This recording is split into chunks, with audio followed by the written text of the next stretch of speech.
Hello, everyone, and welcome to In the Know 360, show hosted by me, Annette, the warm hearted warrior diva.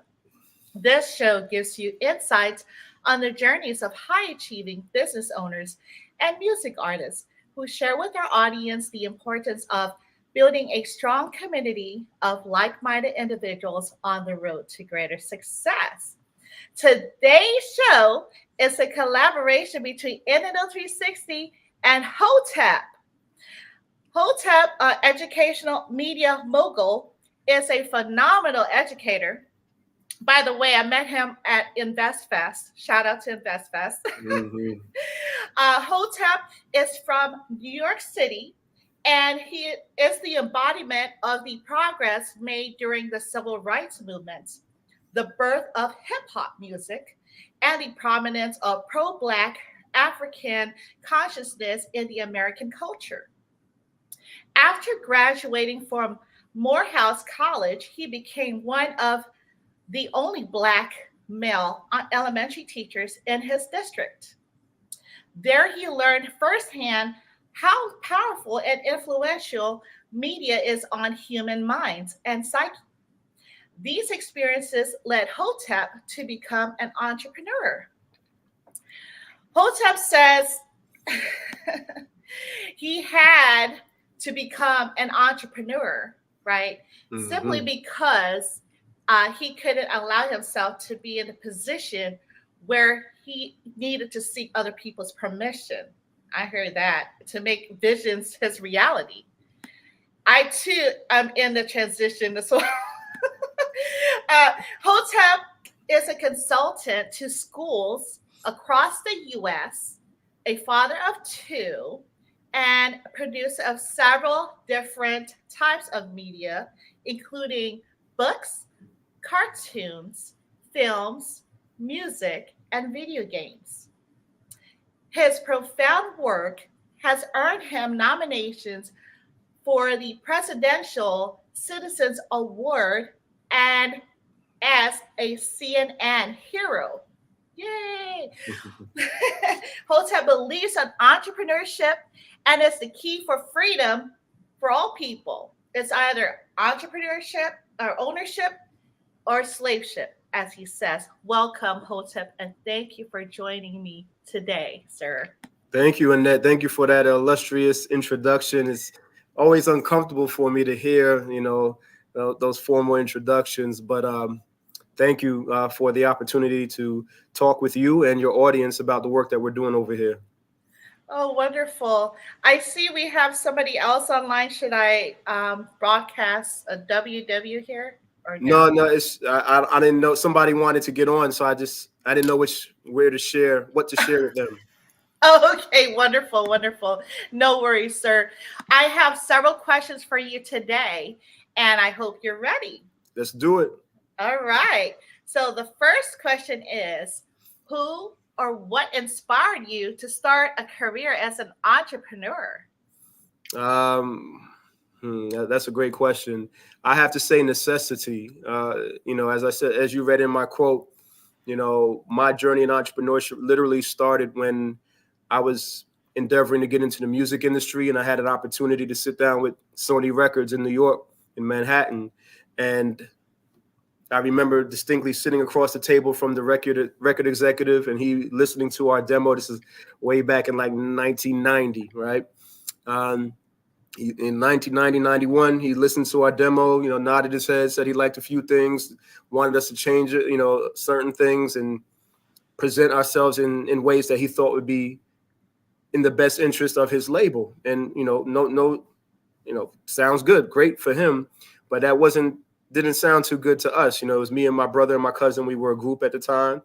And, like most people who are true artists, it's your artistry is very personal to you, right? It's an extension of who you are. It's an expression of, your most true and authentic self, if it's really art, right? If it's done correctly.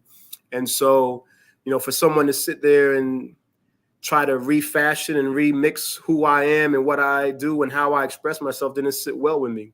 And so it's really there at that time that I decided that it was important for me to reposition myself in life, right? Why am I sitting here across the table waiting for this gentleman to give me the green light to do what I want to do, right? Who is he? You know what I'm saying? Right. Who is he to tell me yes or no? You understand? And that's been my attitude throughout my life. And then right then and there, I experienced it for the first time on the professional level. And, I told my brothers that, no, it's not the way we're going to go. We're going to do it ourselves. So it's then that I learned all the different aspects of entrepreneur, not all, but all the necessary aspects necessary to release an album. So I learned how to produce, market, sell, replicate, all those different things that are needed to create a finished product in the music industry and then ultimately sell it. And from there, I've never stopped. Wow, that is so wonderful. You're such an inspiration for sure. Thank you. Um, I want to grow up and be just like you one day. So, can you recall the exact moment that you knew you wanted to become this entrepreneur? I know you stated um, that part of freedom, but when do you think you were like, you know what? I think I'm going to go this route? Yeah. So on the heels of that experience, I was also transitioning from New York to Atlanta, where I live now. It was the year that I was leaving high school and going to Morehouse College. So in addition to that experience, I was surrounding myself with, bigger thinking people than the people in my local neighborhood. I'm meeting people from all around the country, people who have already demonstrated the willingness to do work, put in work, right? Because that's what school is. School is a demonstration that you don't like it, but you do it anyway. You show up. That's why, school is like a dojo for the rest of your life if you really pay attention to it. So, I'm at college. I'm meeting people from all around the country, people that think differently, people that are big on education, expanding their knowledge base. And I'm meeting people from Detroit and California and people that, are thinking even bigger than I was at the time. And so that really helped solidify my decision to become an entrepreneur because I'm, as you mentioned, the important, one of the major keys to being successful in life is understanding that hustler's commandment number one is true. Your network is your net worth, right?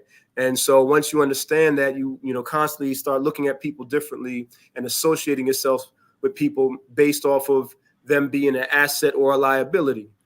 So, once you start doing that, once I started doing that, then it was, again, just no looking back, and so to this day, that's how I live my life, surrounding myself with bigger thinking people, smarter people, people that are capable in a variety of different ways and especially in the areas that I'm not strong in. So, yeah, that was 1991, 92. Oh, wow. Yeah, I miss those years because I'm still stuck with hip hop during that era for sure. Yeah. And so, what challenges have you faced during your journey in becoming this entrepreneur? Oh man, you don't have enough time for the challenges, this is, and they never stop. People ask me all the time, Hotep, how do you, over deal with failure, and I say, man, first of all, please understand that you are going to fail multiple times on your way to success, right? The pathway to success is laden with failures. And I say that because somebody that's listening to this needs to hear that. Somebody that's listening to this might have failed or is failing right now, feels down about themselves or what they lost and so on and so forth. And, remember that life is lesson. So, instead of being down in the dumps and beating yourself up about how you failed, pay attention to what happened or what didn't happen, why it did. And as we say at Hustle University, it's always trial and measure. So try things, measure the results, and then refine the process from there. Not trial and error, trial and measure. It's a different mindset over here at Hustle U. I love that. Yeah. Thank you. So Try, to your question, what was the question again? I'm sorry, I don't think I even answered. Oh, failures or less challenges. My right. biggest challenge, and the reason why my consulting firm is called Make a Way Consulting, is my journey as an entrepreneur is one of the individual that could never find a way. I always had to learn how to make a way. What I mean is, when I was in the music industry, as I told in that story, I went for help. I seek help from people. I reach out. I'm always outreach, in the process of outreach, because I believe commandment number one, your network is your net worth. So I'm always looking for people, looking to build with people. But for whatever reason, I don't know if it's my hair or my face or my voice or my personality, and people find me to be very direct and blunt, and sometimes it's off-putting to people. And, the fact that I'm very serious and hold people accountable for what they say and what they don't say. A lot of people aren't used to that, except for, maybe with their parents. So I'm big on relationship building, but in my life, it's always been a matter of quality and not quantity. So on my journey, every time I start a new endeavor, as I reach out to people, I find that it's difficult for people to either take, even to this day, take me serious, or or wonder if they're going to get hustled by me, or I'm going to outshine them, or whatever it is they're concerned about. And so the biggest challenge that I've had is finding good people, right? Finding good people. But I constantly stay optimistic about the people, even in this space of anime where I'm now with the Black Lion and Cubs.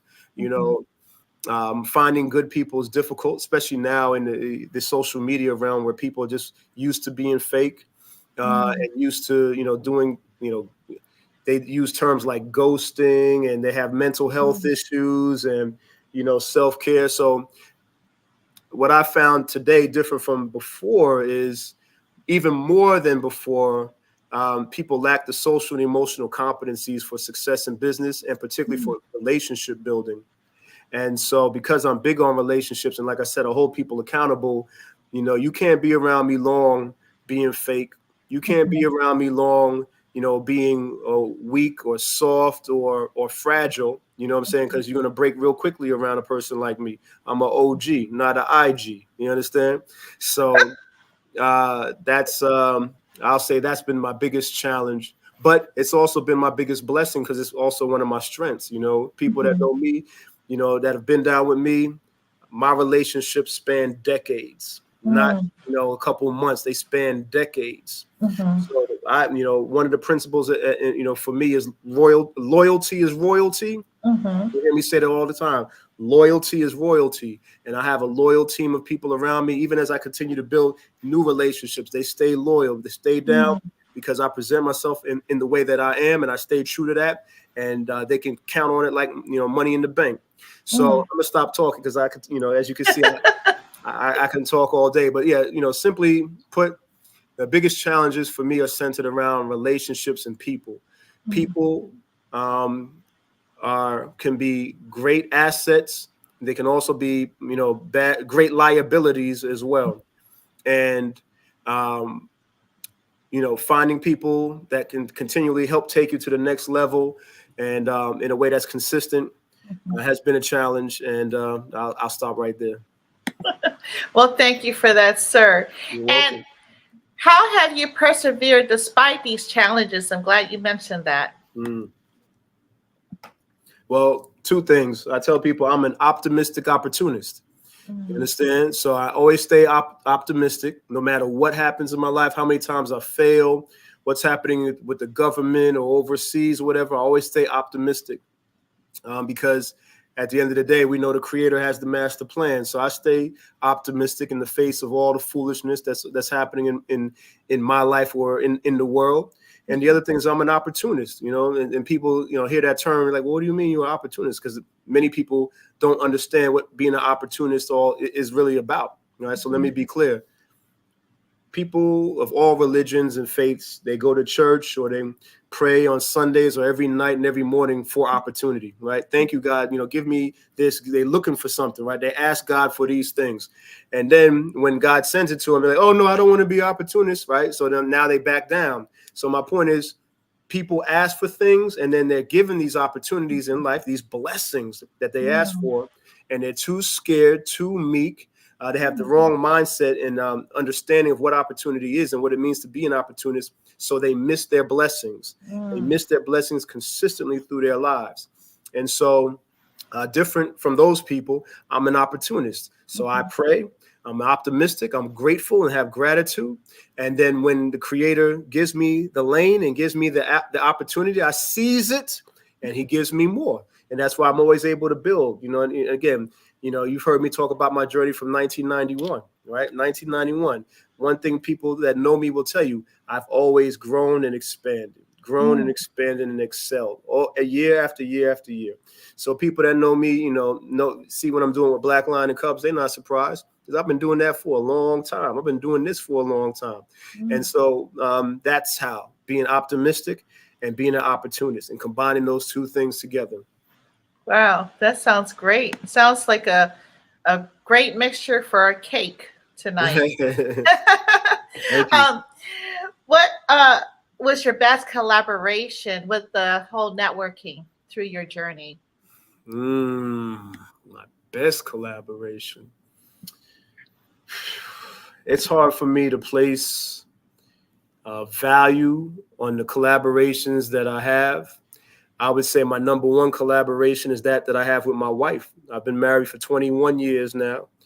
And I tell people being married to her is my best business decision. Of all the business decisions I ever made, getting married to the right person. I'll say it again, not just getting married to the right person has been the best collaboration for me. She's my life partner, and we operate and been navigating for a long time. And again, what you see me doing right now, I always have to attribute a part of that to my wife and her being in my life. Outside of her, my homie Red, you know what I'm saying?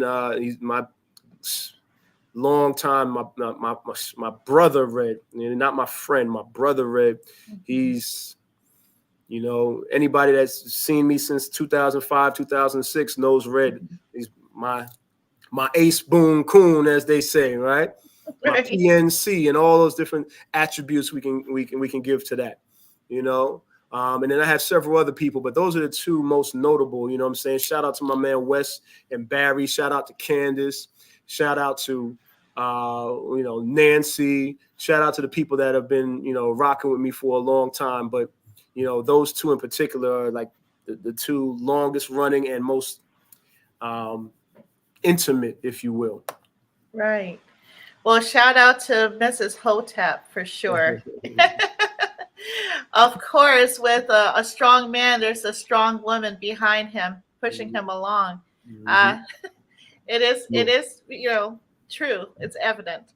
And name three businesses, right, you would love to collaborate with in the future. Three businesses that I like to collaborate with. Oh man, so many. All right. Well, the three that come to mind right now: Google. I'd like to collaborate with Google. Okay. Just because since I've heard of Google, they've always been doing things differently and in such a way that have been transformative, not just to the business world, but everything that we do, the whole fabric of our lives, you understand, has been transformed because of Google and those people that are in that operation. So that's a company I'd like to collaborate with, even though I don't even know how, specifically what that collaboration would look like. I just know I'm in the room with smart people and, free thinking people. So that's where I go with it. So Google is one. I'd say Amazon is another. Right, Amazon is another. They're another one, just like Google, that's changed the world in such a way and continues to be on. It's not just like they do it one time. They're constantly making moves and Right. buying other companies that you don't think, wait, why are they buying that? Oh, look at that. Look what they did. They just took over the world. You got to be careful, Google and Amazon. They are indeed taking over the world. And if I'm going to be, rocking with anybody, I want to be rocking with somebody that's on some worldwide domination maneuvers. You understand? The third, I'm going to say, simply because I've been listening and hearing about them and some of the things that's been happening to them, and because I'm a fan, I'd say the third one would be Disney. Disney would be another organization that I'd be interested in collaborating with. Simply because I'll say this, I would have been, I'm talking about Disney when Walt was alive.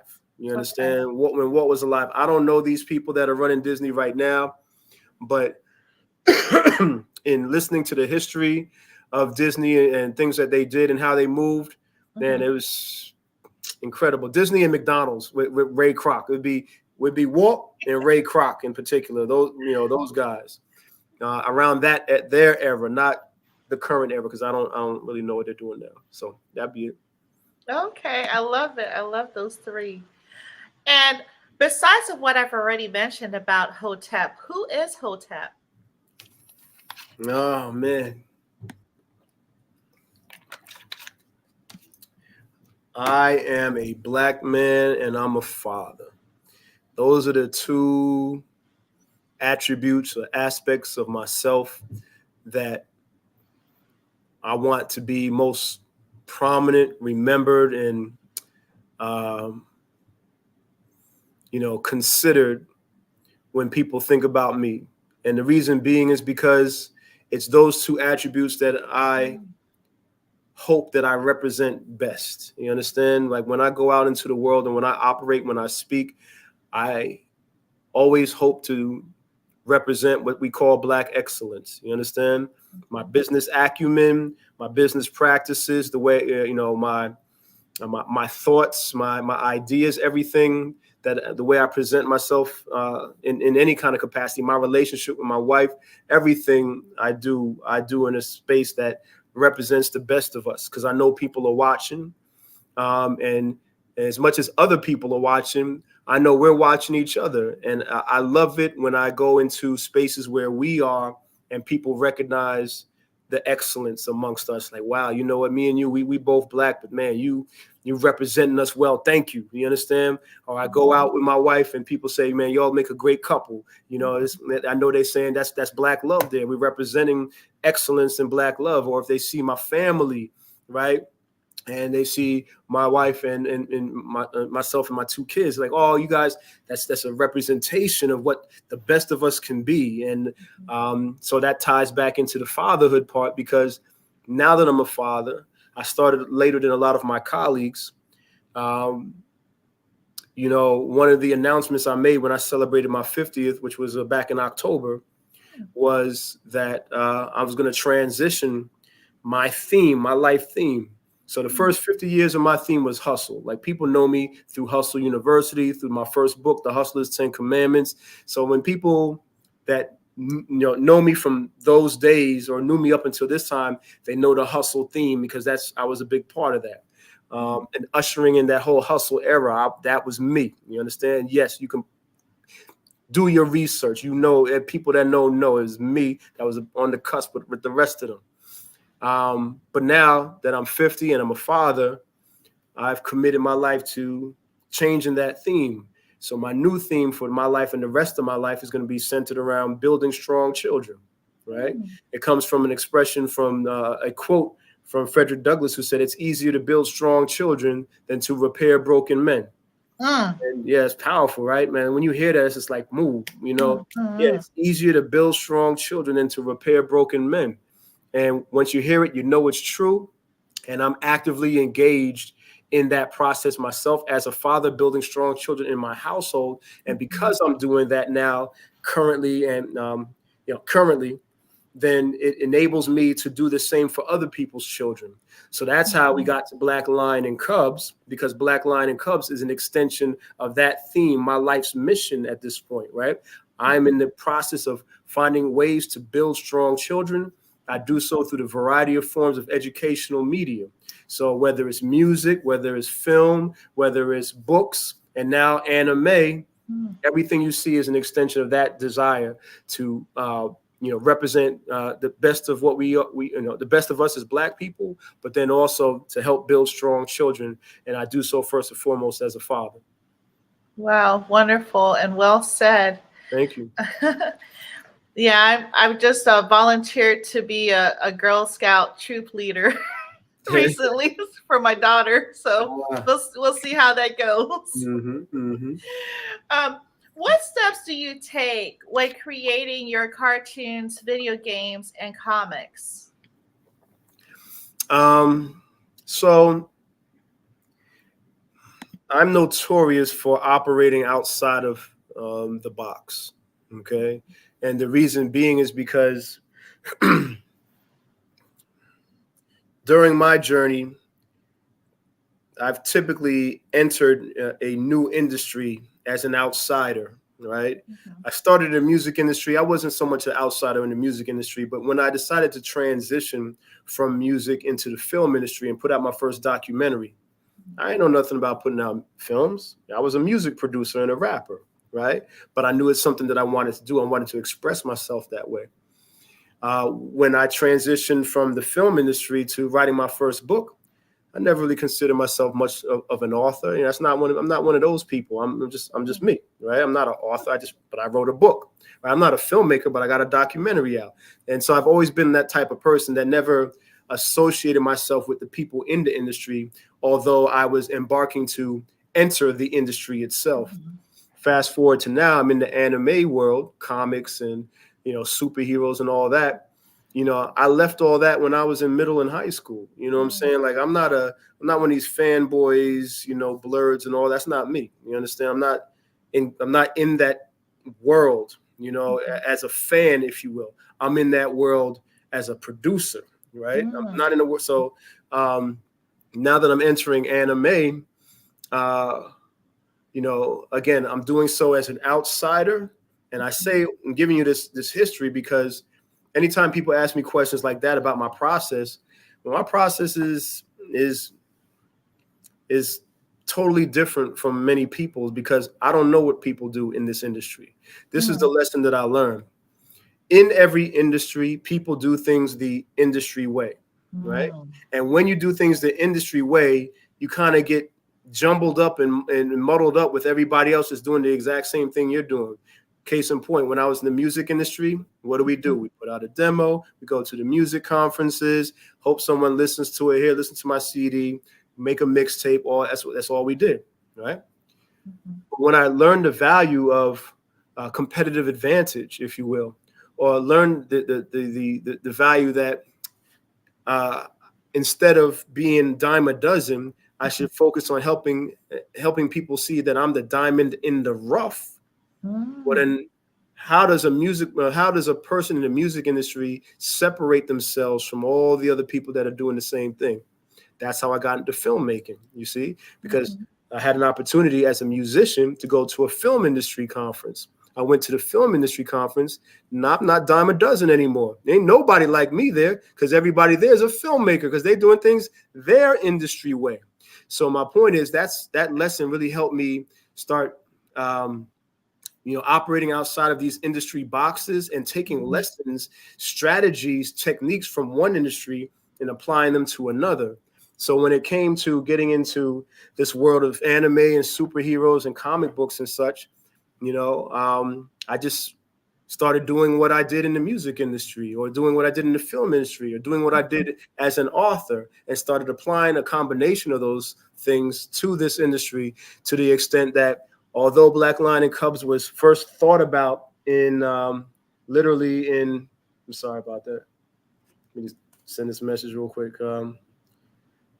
Although Black Lion and Cubs was first, the idea for Black Lion and Cubs came to me in February of this year. It only took 6 months for me to release the cartoon, the comic book, the album, a card deck, and then I Mhm. have so many more. I have 2 books out right now with my characters, and I'm just constantly expansively thinking and releasing content to the world and including the video game too. I forgot the video game to share that I have that as well. And again, the reason why that is because I'm not operating according to the anime industry way. Going to Comic-Con, setting up a table, selling books. Right. People, I don't sell books. I sell boxes. What you doing? I'll say it again. I don't sell books. I sell boxes. You understand? So different. But I Mhm. learned the selling of boxes when I was in the author world, if you will. right? Mhm. So I hope I'm answering the question. Oh no, you're fine. Okay, yeah. Somebody likes it, I see. Yeah, I love it. I love your concept and your mindset on this. So, do you like the virtual or in-person platform and why? Oh, definitely in person. You know, Okay. I'm a people person. Although I don't really like a lot of people, I'll be honest, I don't like a lot of people. I am indeed a people person. People invigorate me. They energize me. Um, so yeah, definitely in person. That experience is exciting to me, and the reason part of it is because our auras, we're made out of electricity, right? Mm, And mhm. so when you're around people, especially the right people and good people, that Right. energy, you can absorb it. You understand? And it can make you stronger and better and all those different things. So, I really enjoy the in-person experience a whole lot more, you know? Yeah. Looks like Lito Red said, I love your vision. My friend makes anime comic books. I've been intrigued ever since. Thank All you, right. Lito Yeah. Red. Thank you. Oh, you know what? I should have changed my tag to my IG. When I do these interviews, all I want is people to follow the journey and share what we're doing at Black Lion and Cubs. So for that person, if you will, if you're on IG, follow us, share what we're doing, please. I'm not asking for any money from anybody. I'm not interested in their money, right? I'm just interested in making Black Lion and Cubs the next biggest thing since Dragon Ball Z. You understand? That's the mission. So Right. and I don't know how to do it. I'm figuring it out though. And so for all of you that are listening here, if you will, please, thank you. All right. We got, hey, I like this person here, whoever that is. Yeah, Lito Red. Yeah. At Black Lion and Cubs, I'm on IG. Please share. Don't just follow. Share it with your world, your audience, and keep staying tuned. Watch the journey. I'm very excited uh, because I'm a long-time entrepreneur and because I do things differently, it's really going to blaze a trail for other people coming up behind me, and also people that are in the space right now that are trying to figure it out. Right? I'm gonna demonstrate and show firsthand how you can do this without having to do crowdfunding and all those different things. So please share, especially if you believe in the importance of having something family friendly, something that our children can watch, and something that's not just that they can watch, something that's appropriate for our children to watch instead of all the sexuality and the violence that's in a lot of anime today. I'm not saying there's anything wrong with sexuality and violence. I like sexuality. I like violence, but not for my children. You understand what I'm saying? Not for my kids. You know what I'm Right. saying? You got to, anyway, thank you. Thank you. Mhm. And think back to a situation, right, where you had to make a difficult like project deadline. What lesson did you learn from that experience? A few things. Number one, I am a bona fide crunch time player. Mm, Okay. Some people, for many years, I just thought that I was being lazy or being a procrastinator, right? mhm, Now, some people are procrastinators, some people are lazy, but I'm neither of those things. I'm actually a crunch time player. What I mean is, when the time is short, when the pressure is on, it really invigorates me. It gives me power. It gives me energy. You understand? It's kind of like the Incredible Hulk for all my nerds out there, right? It's kind of like the Incredible Hulk, right? The more you hit him, the more angry you make him, the bigger he gets, the stronger he gets. That's me. I'm kind of right. like the Incredible Hulk. So I'm a crunch time player. And so when the pressure's on, I'm built in such a way that it invigorates me and gives me the strength and energy and power to see it through and to get it done. In Mhm, addition to that, when it comes to deadline, and so yeah, in addition to that, I've also learned that there are many people that are not crunch time players. There are many people that are lazy and procrastinators. And right. so seeing that difference and that dichotomy Mhm, has really, unfortunately, put me in a precarious situation where I tend to rely on myself a lot more than most CEOs do. You see what I'm mhm, saying? Like most CEOs and business owners, their first thing is, distribute the responsibility to someone else, outsource, so on and so forth. And while that is smart, a smart idea, as we all know, good help is hard to find. And Yeah. particularly when it comes down to deadlines and when you're in the artistic space, let me say this Oh, again. yeah. I'm gonna say it every time I need to say it. Artists are some of the worst people to work with when it comes to business, right? Because artists are into their emotions. Like I said, it's personal. I'm an artist myself. So artists like to do things when they feel like it, when the wind flows, when they, so on and so forth. Their emotions really dictate a lot of their activity. But in business, no one cares how you feel. You understand? Things need to get done. Oh, someone died in your family. Hey, what that got to do with me? That's how business is. You understand? So artists have a hard time really appreciating that or understanding that. And so as a businessman, having to work with artists, I've learned how to rely on myself more often than not, or put things in place so that I don't have to rely on one person to get things done.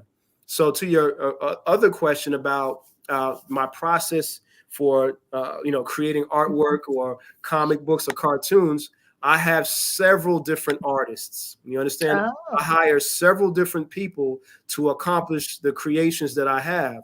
And the reason being is because you know what? Sometimes one will falter. I got the other one. I can run with that. So on and so forth. So anybody that goes to, for example, my IG page, you'll see the artwork of several artists.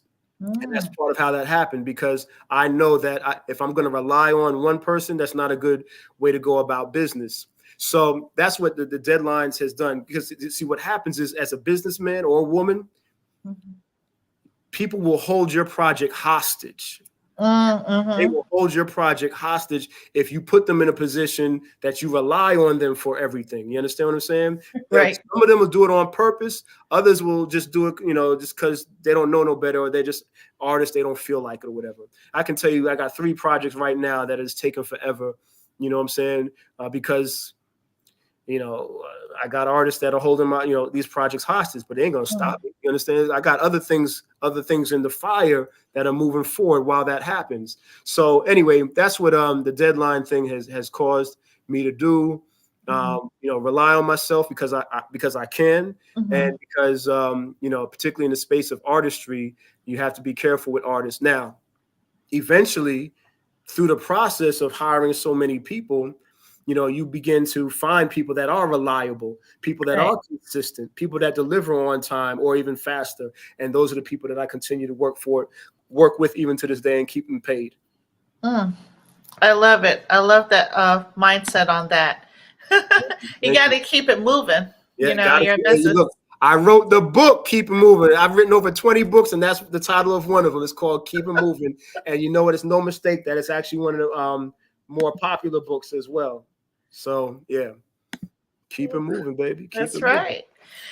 So, share an experience illustrating how your communication style makes you an effective entrepreneur. Well, like I mentioned before,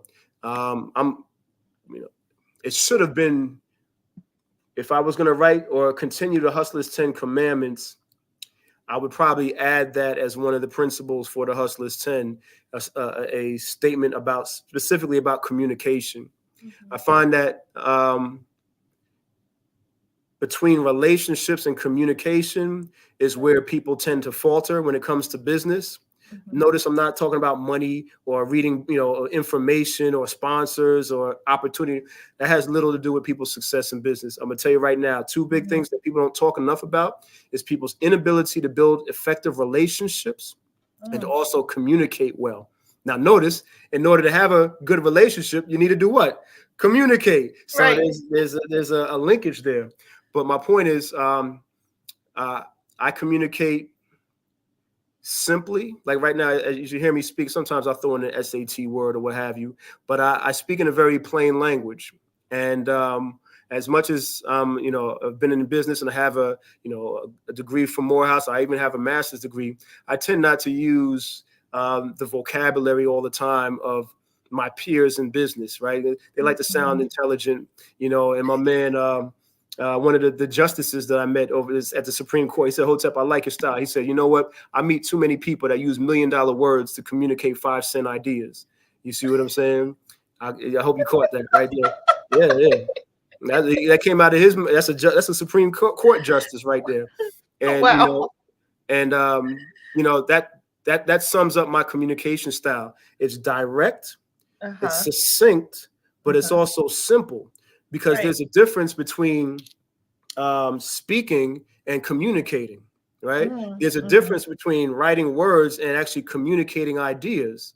And mm, so, some people they can speak well, they sound good, they're great ministers, or people that like to be motivational speakers. They have great wordplay, and it sounds good, but it doesn't work well in the application of what they're discussing. mhm. So I tend to speak simply, succinctly, and directly. The Right. direct part of it is really what catches people off guard, because people might ask me something. I'll tell them, no, I'm sorry, I can't do that.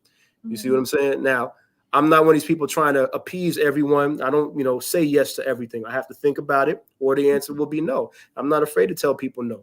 Or if somebody, you know, if somebody didn't do what they were supposed to do, I'll let them know. Now, hold on, that wasn't right. And I'll let them know, so it's not disrespectful. It's Right. just direct and to the point. And most people are not used to that, because I find many people's either, this is what it is. More often than not, people like to talk about people instead of to people. Mhm. You understand? I Yeah. talk I talk to people, not about people. So I don't engage in a lot of gossip, a lot of hearsay, so on and so forth. If I got a problem with you, you know it because I told you. You understand? Or Right. the opposite. If I like what you're doing, I'm gonna tell you, I'm gonna give you the praise. And the irony is, many people in my experience are not even used to the praise. Right? Mm. They're not Wow. used to that. They're not used to being held accountable either way, for positive Mm. or negative. So I'm the first person to say, you know what, I appreciate you, to say Wow. thank you. That was really Yes. great. You know what? I need you. I don't have any problem saying that. Or I'm sorry. I say Mhm. these things. And so again, unfortunately, Mhm. I found that more often than not, as adults in this world, we lack the social and emotional competency to do these very basic and clear things that I'm talking about. And so Mhm. that's the reason why the building of strong children is so important, you see, because if we teach it to our children young, they grow up Mhm. into adults being able to build better relationships, to communicate more effectively, and then Mhm. be successful in their lives. Mm, for sure. Kind of reminds me of the skit from Dave Chappelle. When keeping it real goes wrong Mm, sometimes, yeah, yeah. because there's a time and place for different things, and how you articulate to the individual. Looks like Leader Red says when people try to protect their feelings and get caught up uh, in the long run, they can't be afraid to say no if it's in their best interest. Very well said, ma'am. Yes, yes, yes, yes. So, moving along, how do you stay motivated in producing new content? Uh, I get asked that question a lot. Motivation is not an issue for me. Um, I talk about social emotional learning because it's literally the biggest key to my success and many people's success. And I'm not just talking about financial success. I'm talking about being happy. You understand? Like, I'm literally happy. I'm having fun in life right now. You understand? I'm having fun. Mhm, And as much as I'm making money, I'm enjoying the journey and the mhm, process. mhm. I'm able to laugh and smile. I sleep extremely well. You understand? I sleep well. I'm not one of these people that you see on your timelines who's smiling in your face and then ready to commit suicide behind closed Mm, doors. I'm not one of those people. Like, I'm literally enjoying life. Like, it's really good. And the reason why that is because, for whatever reason, there's a lot of factors that have come to this point in my life where I've developed the social and emotional capacity and the competency for this.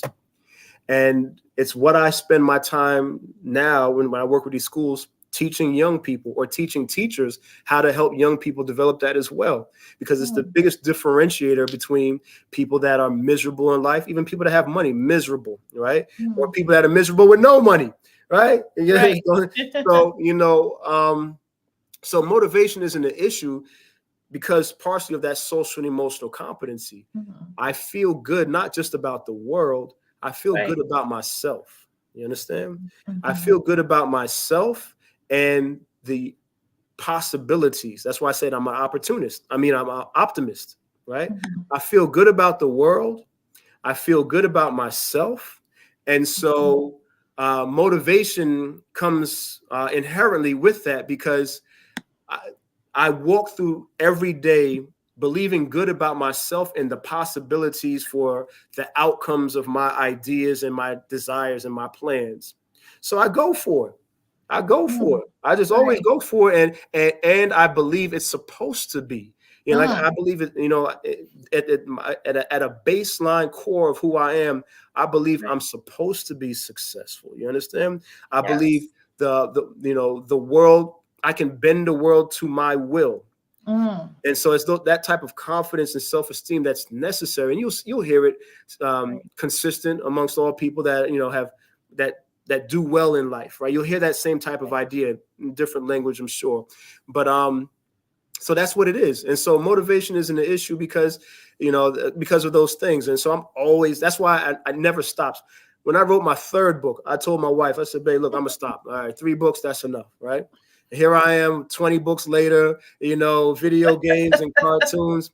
It just doesn't stop because I can't stop. It's ingrained in who I am. And I even wouldn't even call it motivation. It's just how I live my life. You understand? It's just what I'm supposed to do and how Mhm. I operate on a daily basis.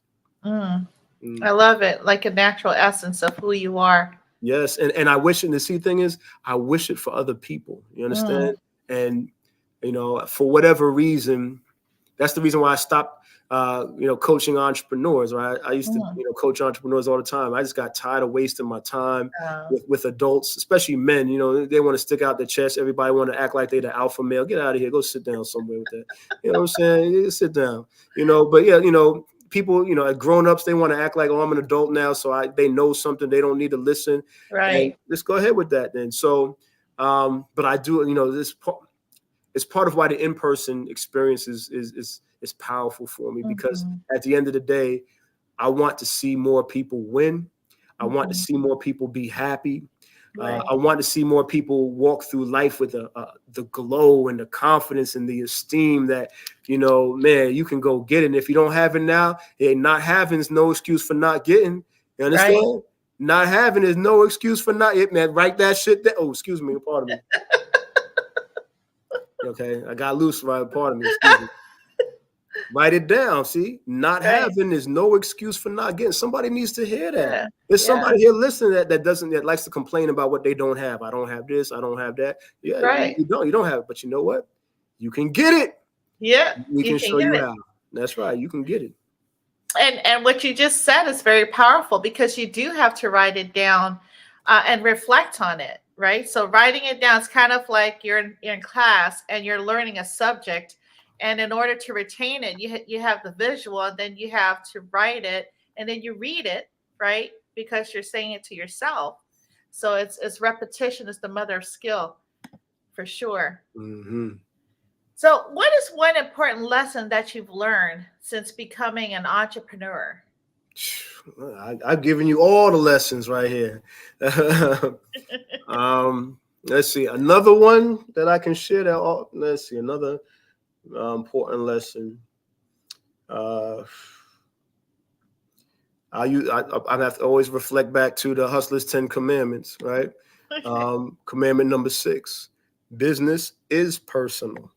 Mm, A lot of people, don't understand that principle, and they lost. They love to live by the old adage because it sounds good. Oh, it's business, not personal. Stop it. Listen, the truth of the matter, and any real OG knows this, right? I'm not saying anything new. I put it in language that people can understand and remember, but the OGs know this. mhm, Business is personal. right. People do business with people they like, right? Mhm. First and Yes. foremost, if I like you, I want to give you my money. I want you to have my money. I got money in my pocket. If I don't like you, hell no, you ain't getting no money from me. It's just that simple. Now, Right. see, I've broken it down. I'm always going to do this. Like some people want to complicate things. It's simple, right? I got another one for you. But anyway, it's simple. Business is personal. Business is an Business endeavor, right? person. Where people try to make money. If I got money and I like you, I want you to have it. And if I got money and I don't like you, I'm Mm, not giving it to you. It's mm. just that simple. So if you understand the principle, then Uh-huh. you can do better in business just by making sure that you build better relationships, as I've been talking about. The other lesson I've learned that I want to share with people is that there is indeed a science to success. Mm. There is indeed a science to success. I've been writing about this science for many Mm. years now, over a decade, over 2 decades now. Wow. All right. Once you understand and apply, I'll say not just understand the science, apply the science, Mhm. success is just as predictable as 1+1=2. Okay. Wow. And this is factual. This is not just theories and such, right? It's fact. There's a science to success. And so what happens is some people know that there's a science to success, but they just don't apply it. You see? Mhm. So that's why you have all these information junkies. They read all the motivational books and go to all the seminars. They're still failing, right? Why are they still failing, right? Mm. Or you have people that go to church every Sunday and Wednesday and Thursday. They read their holy books, the Quran, the Bible, Mhm. Bhagavad Gita, Torah, whatever it is, but their lives are still miserable. You see? So Mm. these people Yeah. are studying the information, but they have trouble with the implementation. Mm. So I just want to be clear that if you're wondering, ladies and gentlemen, yes, there is indeed a science to success that when understood and Mhm. applied, most importantly, apply. You don't even have to understand it. If you apply it, right? Success is just as predictable as 1+1=2. And the opposite is true. Without the application, Mm. doesn't happen. Oh, and if it does happen without the application, it's just luck, and that don't last that long. And what led you to the epiphany of that moment? Um, I can't cite one incident. What I'm knowing that there's a science of success. I wrote about it in 2005 when I wrote The Hustler's 10 Commandments. Okay, Mhm. and then I've been applying since then, and even before then, I've been applying it. It's really through my experiences with the people that I've brought on board with me Mhm. that I've been able to demonstrate the applied science, right? Mhm. So it's one thing for people to read my books or hear me speak and say, oh, that's great. It's another thing for people to be on the road traveling with me, where I can show them, like, look, remember I said this? Watch this happen. Boom, boom, boom. And you can see it. 1+1=2. Oh, shoot. It happened right there in front of my face. So the Mm. best experiences and the best teachings that I've ever provided was for the people that I've mentored and took along with me to show Mm. them the application of the science so that they can see the results. I don't have any one incident, but those people that have rolled with me and continue to, they'll swear by it themselves. Like any of the people that have been a part of my journey and have rolled with me, they'll tell you that, in fact, one of the books that I wrote is called Hustle and Grow Rich, right?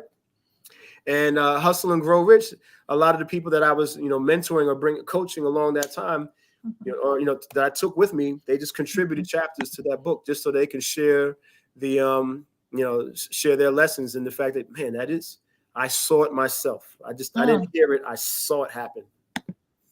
Mm. So people, well, we could get to this at the end of the discussion, but people can get your books on Amazon or No. straight towards your link, your Yeah, I website. don't. So I told you I don't sell books. I sell boxes, right?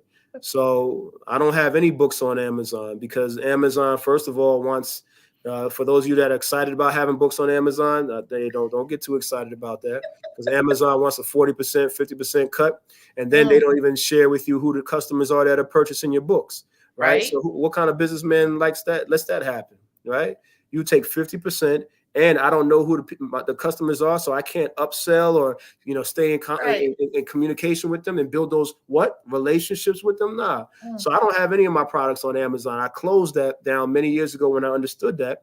Huh. And but It's not to say that you can't find some of my books on Amazon. It's just that you'll have people reselling it. And the Hustler's 10 Commandments, you could go on it right now. Go on Amazon right now. Look for the Hustler's 10 Commandments. You got some people selling it for as much as $400. Wow. Yes, yes. The Hustler's 10 Commandments. Yeah, look it up. You see it. Last time I did a training in Chicago, and someone asked me about the Hustlers 10, and they pulled it up on it because that's the first thing people do is go. That's why I want to do business with Amazon on another level because they're so smart, right? But yeah, they pulled it up on Amazon looking for it. They showed me it's like $400. Somebody selling it. Wow, that's amazing. So yeah, I typically don't. So I only sell wholesale. Typically to the schools that I serve or to other organizations. To the question about audiobooks, I don't know where, I did release because, back in the first hip hop motivational mixtape. Mm-hmm. Yes, I did that. That was me. The first motivational hip hop mixtape was done in conjunction with the Hustlers 10 Commandments back in 2005. So I don't care who you think you heard that does what. Nah, they got it from the kid. They all know this. And you ask them about me. In any case, yeah, I know I did put it out there at some point because I created a mixtape for the first 3 books of the Hustlers Bible. That was my trilogy or the Trinity, the Hustlers Bible.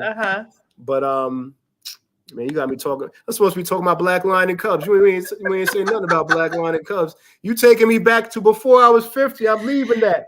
Building strong children is where we are at today. Yeah, I'm playing. Go ahead. Well, we have to know who you are in order to get to that, the Black Lion and Cubs. So if you were producing, right, educational comics, what would you be doing? Like if you weren't doing this right now? Man. Yeah. That is, now, you know what? It's very seldom that I hear a question that stumps me or is extremely unique, but that's the first one right there. That's a good one. Thank you for that, Annette. What would I be doing if I wasn't doing this? I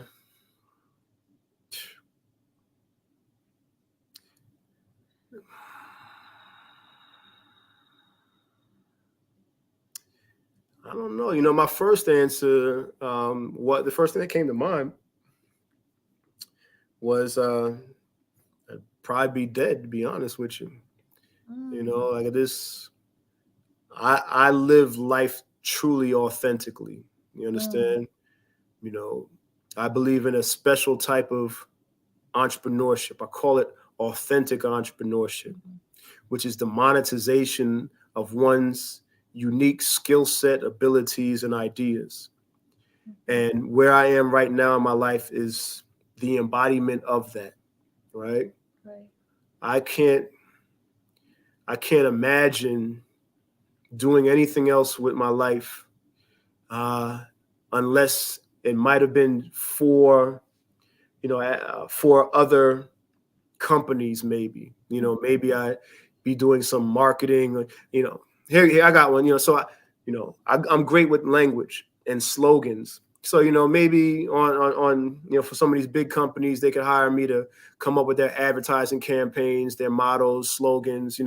I got some great concepts with people's commercials and things of that nature. So maybe I could do that. But again, it wouldn't be authentic. Inside, I would be dying. If I wasn't dead, inside I'd be dying because I'd be giving the best of who I am to someone else. You understand? And that's just, I can't. And again, that's why there's people that are very successful that still don't have that sense of satisfaction in their lives because they're giving the best of themselves to other people. And then when they come home, they have nothing for themselves. You understand? Nothing for themselves. So. Wow. And that goes also for entrepreneurs in general, or just people in general, not just the 9-to-5 workers, right? I mean. Oh, yeah. And that's the thing. That's why I call it, again, I'm very succinct with my language, right? I didn't say entrepreneurship. I said authentic entrepreneurship. There's a difference, right? Some people, they're entrepreneurs, they're into real estate and all these. Yeah, okay, you're making money doing, but you don't like it. You don't enjoy that, but you're making money. You are an entrepreneur. It's not really genuine and unique to who you are. It's not the highest expression of who you are. You see, like I said before, I'm an artist, right? So authentic entrepreneurship is really an artistry. You understand? It's Mhm. artistry because it's an expression of who you are through the vehicle of business. Mhm. And again, it's not for everybody. Not everybody. Not everyone is confident enough within themselves, right, to do that. Right. You see, and that's why I said it's always social emotional competency. Confidence and self esteem is everything, right? Because it Mhm. takes confidence and self esteem to put oneself out there for people Right. to say yes or for people to say no, right? And some people that no just is too devastating to them, so they'd rather hide behind, Mm. a business model or a business model that's not unique to them, or a, what do you call it, when you, a franchise, right? A franchise, you can make money, do that, but it's not authentic and genuine to who you are. That's somebody else's thing, you see. Mhm. That's so true. That is true. Annette, when it's all said and done, at least one person is gonna, tell the world that I'm really a bona fide genius. This is the truth. I'm, letting you Yeah. know. But it's true. I'm certified. It's certifiable. Okay. Well, I'll make sure I give you my ABA and routing number since, uh, kidding. So how has, okay, the internet and social media influenced your career? Yeah. Mm. I like it for my ability to do research, find Right. information, find pictures, find people, but all that's research. Like, Right. that's how I use the internet, for finding the things that I want, finding the Mhm. things and the people that I want. Um, as far as for, relationship building, no, I'm not on, I use it. I use it to my advantage. You understand what I'm Right. saying? I'm not on YouTube. I use YouTube for my advantage. Okay. Oh, hold on, son. I hear you. I'll be. Okay, son. Oh, That's the Cubs right there. I know. Yeah, but I use it. You know what I'm saying? So, for Right. example, YouTube, for example, where you have a lot of people, that they just put their whole lives and put their faith into YouTube as the vehicle that's going to help them monetize their content and their ideas. And I said, look, the truth of the matter is, if you Google search, Google who owns YouTube, they'll tell you 90+% of people on YouTube um, get less than 1,000 views, right? Yeah, that's 90+% get less than 1,000 views. You need 1,000 views just to make any kind of money. And true. how much money do they pay for 1,000 views? $5 maybe, $6 up to $12. Now, how long does it take you to get 1,000 views? You told me it took you days to get your 1,000 views, right? Wow. You just made $12 in however many days. That's not a good business model. Yeah, it's So a not. lot of people, are misled, or just don't understand how to utilize these vehicles, and so they get used by it. Meanwhile, YouTube is making plenty money off your content, whether you get 1,000 views or not. Mm. So again, I just say, my point is, to your question, I use social media and the internet to Mm. my advantage. I Mhm. don't rely on it to be the end all be all for my business. Right. So, if you look at my YouTube or my IG, I don't have a lot of likes, followers, or views. No. And, I'm not in business for likes and views and follow. I'm in business for money. You understand what I'm saying? I'm in business for money, not for that. Now, when I'm telling people to get on my IG and follow me, I do want that, because I'm using that to my advantage. There's a strategy and plan behind why I want people to follow me on IG. I could have asked people to just get on my website. I didn't say nothing Right. about my website. Yeah, I have a website. But right Uh-huh. now, for this project with Black Lion and Cubs, I am intentionally focusing people's attention on my IG, Mhm. because there's a game plan behind that, because I'm utilizing it to my advantage. You must be a Leo like me then. That's probably what Yeah, for world. I'm a Libra. Oh, that's right. That's right. You are a Libra. I remember October. Okay, I'll let you slide. Um, if you could change anything about entrepreneurship, authentic entrepreneurship, as you say, what Mm-hmm. would it be? I just wish people I wish, when I meet people and start building with people, one of the first things I tell them is, listen, I'm easy. I just want people to be who they say they are, do what they say they're going to do. And if they can't do it, just let me know. That's it. I'm easy. I'll say it again. Be who you say you are. Do what you say you're going to do. And if you can't, just let me know. Right. And so, but I'll tell you, when I tell people that, they say, oh, yeah, that's simple. Man, that's some of the hardest things for people to do. Yeah. And especially the third part, right? Where if you can't do it, let somebody know. More people I find more often than not would rather just drop off, disappear, and then try and come back later and act like, it's all good. And I tell them, no, it ain't all good. Right. It ain't no good because, we got to deal with that first before, if we can move forward, chances are we're not going to be able to move forward because you already show what kind of person you are. Exactly. You so I say that I wish people were more reliable and consistent. The old adage, whoever made that should have trademarked it, and they say good help is hard to find. It's so true. And so that's what I wish was different. True. Well, we're almost there because I know the baby cubs are wanting you. Where do you find your inspiration? Right now, it's my children. Right now, my children are they're everything to me. You know what I'm saying? My two boys, and being a father has just put an energizer battery in my back, and it's diminished my capacity for nonsense and foolishness. You understand? So yes. if I was, if I was hard to deal with before, it's double time now. I got two boys now. You understand? So now, if you wasting my time, you taking me away from my boys. I'm not playing with that. I'm not having it. You understand? So they're the chief inspiration behind keeping me moving now and the new ideas that I come with. So that's why Black Lion and Cubs is here, because my mind could have taken me anywhere for my next endeavor. It took me here because of them. It took me here because of them.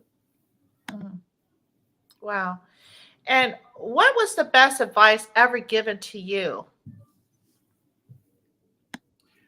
I have to say it was my baby brother. So I'm one of three. My youngest brother is 4 years younger than me. Back in 2005, when I wrote The Hustler's 10 Commandments, ironically, I was still a music producer at the time. And he was down in my basement. I had, my studio and all my floppy disks, because, that's what we used back then. People don't even know what those are anymore. But there was the hard disk that we had. And I played a track for him. It's like, yo, son, that's dope. La, la, la, la. He said, yo, let me ask you a question. He said, yo, I can really hear that on the radio. He says, let me ask you something, though. Why are you making all this new music when you haven't done nothing with the music you already made? And that, young lady, was the day I stopped producing. Wow. Stopped producing music. I haven't made a single track since then. Because it was then that I thought to myself, yeah, why am I? And it caused me, between him and my wife, being on me about getting money, right? When he asked that question, I said, yeah, why am I creating all this new stuff when I haven't done anything with what I've created previously? So it was then that I said, I'm going to stop creating new music. What I'm going to do is focus on monetizing, right? Or taking full advantage of, right, what I have already created. And so it's that advice that I got from him that really, forced me to start thinking more creatively, more strategically about how I can use what I got to get what I want. Mic drop. Or floppy disk drop right there. Yes. I love it. That is so true, because as that you said, well, the adage of starving artists, right? And that's basically, I'm glad that he said something about that, because you have artists out here that continue to make music, but they don't get the ROI on it. So they do the same thing in the anime comic world. That's the great thing that I'm observing right now. It's like being in this space now. It reminds me of being in the music industry in the 90s. You know what I'm saying? You know, there's a lot of excitement. There's a lot of energy in the anime Yes. comic space, but you got a lot of starving artists. You understand? I mean, a lot of great Mhm. talent, you know, and they struggling, you know, to pay their bills. I mean, I'm talking about phenomenal talent, Wow. but they're struggling, you know, financially. One, because they think like artists, Mhm. but then two, because, you know, they're like I was back then. They haven't made that transition. So I'm hoping that as people continue to hear me, if somebody's offended, good. What you gonna do about it? Change your life. You understand? Change your life if you're offended. Don't get mad at me for delivering the message. Change Right. your life. You know what I'm Mhm. saying? If you're struggling right now and you're talented, don't Yeah. get mad at me for bringing that to your attention. Say, you know what? Mhm. Thank you, Hotep, for saying that. You know what? I'm gonna show you and anybody else that's looking at me being so talented and broke. Right. I'm going to show you what I'm going to do with it now. I'm going to change things in my life. Don't get mad at me for bringing that to your attention. I'm not the one holding anybody back from, you know, the success that they should have. In fact, hopefully I've dropped enough gems and enough ideas for them to start changing and making a way for themselves. But the truth is, Annette, some people just get mad at me because I said it, right? Some people Mhm. get offended because I said it, you know, again, because Yeah. they lack that social and emotional competency. I'm not the Right. enemy. You know what I'm saying? Right. Anyway, I'm done. I got to get ready. Annette, Yeah. the boys are. Yeah. The last thing that I have here is what's next for Hotep, and what message would you like to give your fans and up and coming authentic entrepreneurs? Yes, yes, yes. What's next? Black Lion and Cubs is everything for me right now. It's right now, and it's what's next for me. I'm on a mission to make Black Lion and Cubs the next biggest thing since Dragon Ball Z. So Black Lion and Cubs exists now. Now my job is to nurture it, sprinkle some water and some sunlight on it, help it grow into this behemoth that I anticipate that it's going to be. And nothing's going to get in my way or stop me from moving in that direction. And so, you know, I'm hoping that I said something that touched somebody today in a positive manner in particular, or even if it wasn't a negative manner, uh, touch a point of pain to encourage you to change something in your life so that you can be on the other side of things. And I'm hoping that people continue to follow Black Lion and Cubs on IG at Black Lion and Cubs, all spelled out correctly. Follow us, and more importantly, share. Share that we're here. Share that you heard some great advice from me, and you know we're here to do something great for your children, right? Your children, all of our children, and yeah, that's it. That's all I want to leave people with. Black Lion and Cubs. IG at Black Lion and Cubs. Like, share, Yeah. repost, holla at me. You want to be a part of helping us move it? I'm looking for cosplayers soon. I'm going to be looking for voiceover actors for some projects that I'm working on. So just stay in tune, stay connected, because watch me. You see my hair, right? You heard my Yeah. story. In the 90s, I was a known gorilla, but now I got the gray hairs. That's silverback gorilla. You understand what I'm saying? You're rolling with the silverback right now. Yeah, Right. And I want to also leave a note that talent can only bring you so far. From one of my coaches in the past, that's what he used to tell me. Talent can only bring you to a certain point, and then what? that's right. Um, So be sure to subscribe, like, and comment to view all the episodes of NNO 360 on YouTube, Apple Podcasts, Spotify, Instagram, Facebook, and Twitter. And make sure you tune in to at IG at Black Lion and Cubs. Let's continue to support the Unity for Social Justice. And let's free Monster and others that need our support. This has been a broadcast of Showing Love full circle between NNO 360 and Hotep. Thank you so much, sir, and have a wonderful evening. Salute. Peace. Take care.